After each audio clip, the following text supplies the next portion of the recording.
Hello friends, എല്ലാവരും സുഖമായിരിക്കുന്നല്ലോ അല്ലേ? ഇപ്പോൾ എല്ലാവർക്കും അറിയാം, ഇപ്പോൾ UK ചെറിയൊരു കലാപം, ചെറിയൊരു പ്രശ്നം നടന്നുകൊണ്ടിരിക്കുകയാണ്. അപ്പോൾ ഞാനൊരു ചെറിയൊരു ഷോർട്സ് വീഡിയോ ആയിട്ട് നിങ്ങൾ വരാനുള്ള പ്രധാനപ്പെട്ട കാരണം, അപ്പോൾ ദയവ് ചെയ്ത് എല്ലാവരും സേഫായിട്ടിരിക്കുക കേട്ടോ. നമ്മുടെ സുഹൃത്തുക്കളുണ്ടെങ്കിൽ എല്ലാവരുടെ അടുത്തും പറയുക, എല്ലാവരും സേഫായിട്ടിരിക്കാൻ വേണ്ടിയിട്ടും. ദയവായി പുറത്ത് സ്ഥലങ്ങളിൽ പോയി കൂട്ടം കൂടി നിൽക്കാതിരിക്കുക. അതേപോലെ നിങ്ങളുടെ ജോലി സ്ഥലങ്ങളിലോ മറ്റോ ഈ ഒരു കലാപത്തെക്കുറിച്ചോ അല്ലെങ്കിൽ ഇപ്പോൾ നടന്നുകൊണ്ടിരിക്കുന്ന പ്രശ്നങ്ങളെക്കുറിച്ചോ സംസാരിക്കാതിരിക്കുക. ഏതൊരു പാർട്ടിയെയോ മതത്തെയോ ജാതിയെയോ ഏത് വിഭാഗത്തെയോ സപ്പോർട്ട് ചെയ്യാതെയോ സംസാരിക്കാതിരിക്കുക. അങ്ങനെ എന്തെങ്കിലുമൊക്കെ സംസാരം നിങ്ങൾ ശ്രദ്ധയിൽപ്പെടുകയാണെങ്കിൽ ദയവേത് അവിടെ നിന്ന് മാറിപ്പോവുക, സേഫായിട്ടിരിക്കുക കേട്ടോ.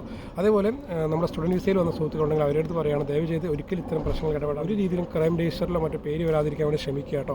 കാരണം നമ്മളുടെ രാജ്യം, നമ്മൾ വേറൊരു രാജ്യത്തെ ആൾക്കാരാണ്, നമ്മളിവിടെ വന്നിരിക്കുന്നത്, ഇവിടെ നിയമങ്ങൾ അനുസരിക്കുന്ന ബാധ്യസ്ഥരാണ്.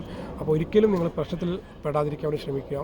അപ്പോൾ ഫേക്ക് ന്യൂസുകൾ ഒരുപാട് സ്പ്രെഡ് ആവുന്നുണ്ട്, ദയവ് നമ്മൾ അതിൻ്റെ ഭാഗമാവാതിരിക്കാൻ വേണ്ടി ശ്രമിക്കുക കേട്ടോ. അപ്പോൾ എല്ലാവരും സേഫായിട്ടിരിക്കുക. ഇതിനെക്കുറിച്ച് വിശദമായിട്ടുള്ള വീഡിയോ പുറകെ വരുന്നുണ്ട്, അപ്പോൾ എല്ലാവരും കാണുമെന്ന് വിചാരിക്കുന്നു.